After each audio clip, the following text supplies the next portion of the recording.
یہ تو سراسر زیادتی ہو رہی ہے اور ہر طرح کے انصاف کے اصولوں کے خلاف جا رہے ہیں۔ لگتا ہے ان کو بہت جلدی ہے عمران خان کو شاہ محمود قریشی کو سزا دینے میں، اس لیے جتنے بھی اصول ہیں فیئر ٹرائل کے، ڈیو پروسیس کے، وہ سارے پامال کیے جا رہے ہیں۔ سر، کئی دہائیوں پر مشتمل آپ کا وکالت کا ایک تجربہ ہے۔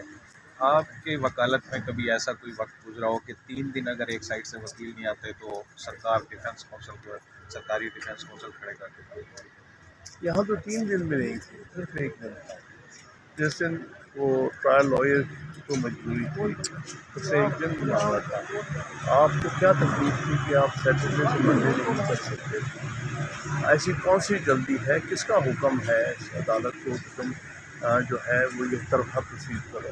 اور اس کو کیا حق حاصل ہے کہ بغیر ایکیوز کی مرضی کے وہ ڈیفینس کاؤنسل مقرر کر دے؟